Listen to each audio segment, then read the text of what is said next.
UN में भारत का प्रहार, जहां आतंक का एपिसेंटर पाकिस्तान। अब बड़ी खबर है, जहां यूएनएससी में भारत को मिले स्थायी सीट और स्थायी सीटों के लिए भारत और ब्राजील का समर्थन। अब रूस ने किया है भारत के लिए स्थायी सीट का समर्थन और रूस के विदेश मंत्री लवरोव ने संबोधन में मांग की है।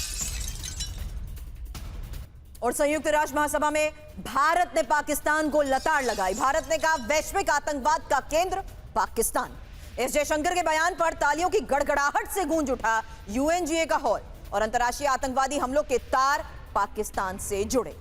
भारत अपनी आजादी से ही इन चुनौतियों का सामना कर रहा है। दीपक वोरा सर, अगला सवाल भी एक बार फिर आप ही से होगा, क्योंकि संयुक्त राष्ट्र में तार तार पाकिस्तान और ये इंफॉर्मेशन रखती हूं, उसके बाद आपके पास आती हूं, क्योंकि हमारा पड़ोसी देश वैश्विक आतंकवाद का केंद्र है और दशकों से प्रमुख अंतर्राष्ट्रीय आतंकवादी हमलों के तार उससे जुड़े हैं और आतंकवादियों की सूची में उसके नागरिकों के नाम भरे पड़े हैं। सीमा पार बर्बरता का सबसे ताजा उदाहरण पहलगाम हमला है और भारत ने आतंकवाद के खिलाफ अपने लोगों की रक्षा करने के अधिकार का प्रयोग भी किया है। भारत ने आतंक के आयोजकों और अपराधियों को न्याय के कटघरे में खड़ा किया है। Over to you Deepak sir. बिल्कुल सही आपने कहा है, जो अभी आपने बात की है, जो हमने स्टेटमेंट दिया, किसी कंट्री का नाम नहीं लिया था। उसका जो आदमी है उसने तो बार बार भारत का नाम लेके भारत ये है वो है, हमने पीट दिया, हमने ठोक दिया, हमने सारी दुनिया को ठोक दिया, ये बकवास करता रहे, लोग हंसते हैं। But we were very measured और हमने बिल्कुल वही कहा है जिसको हम प्रूव कर सकते हैं। चाहे पहलगाम पे हमला हुआ, उससे पहले जितने आतंकी हमले हुए, हमने ये भी कहा कि जो यूएन डेजिग्नेटेड टेररिस्ट की लिस्ट है, सबसे ज्यादा नागरिक आतंकिस्तान हमारे पड़ोसी देश है। इसमें कोई डाउट नहीं, एनीबॉडी, वो तो पूरी पब्लिक डोमेन में है, आप एक्सेस करके देख सकते हैं पाकिस्तान के कौन कौन नागरिक हैं। ये एक बहुत जबरदस्त तमाचा था। दूसरी चीज, मैं जो मेरे कुछ दोस्तों ने बताया, बड़ी मजेदार, I don't know if it's true, मैं जानता नहीं सही है, कि पाकिस्तान का जो दूतावास है न्यूयॉर्क में, जिसका कॉन्सुलेट है, उन्होंने पता करने की कोशिश करी अगर बदमाश शरीफ की बजाय फील्ड मार्शल एड्रेस कर सकता है यूएनजीए को। बताया गया कि नहीं, वो अभी हेड ऑफ गवर्नमेंट नहीं है, सिर्फ हेड ऑफ गवर्नमेंट या हेड ऑफ स्टेट एड्रेस करते हैं, आर्मी चीफ एड्रेस नहीं करते। यहां तो वो बन जाए अगले 24 घंटे में, फिर बोल सकता है, अभी तक नहीं बोलेगा। तो वो खामोश होकर वहां पर बैठ गया। फाइनली जो ये मिले थे मैकडोनाल्ड ट्रंप साहब से, आपने एक चीज नोटिस की होगी और हमारे दोनों जो एक्सपर्ट्स हैं, कि कोई व्हाइट हाउस से उस पर टिप्पणी नहीं हुई, कुछ नहीं बताया कि देखो हमने ये कर दिया, हमने ये बोला।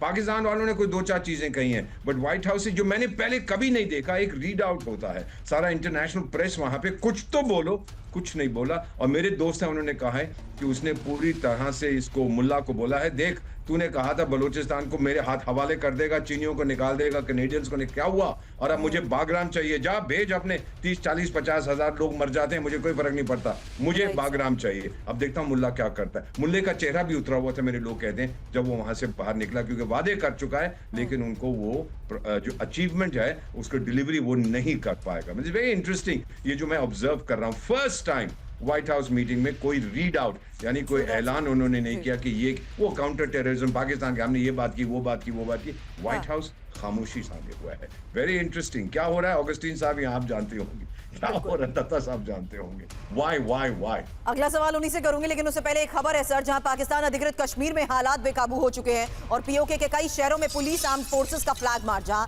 कानून व्यवस्था बनाए रखने के लिए फ्लैग मार्च और पीओके में सुरक्षा बलों की तैनाती भी बढ़ाई गई है। हालांकि पीओके में सेना और पुलिस की सड़क पर कड़ी निगरानी।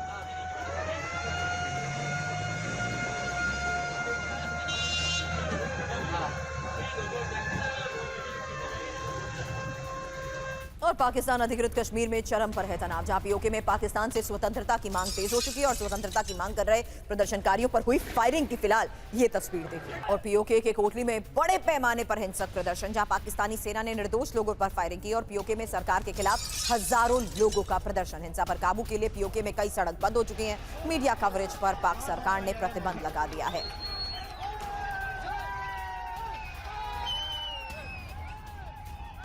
दत्ता सर, और कितने फ्रंट बचे हैं जहां पर एक्सपोज होना बाकी है अभी पाकिस्तान? सर प्लीज अनम्यूट, आ गई आवाज जी। हाँ जी, पाकिस्तान की जो हालत है वो कहते हैं कि बिल्कुल बाल्कनाइजेशन ऑफ पाकिस्तान, बिल्कुल it is on the cards.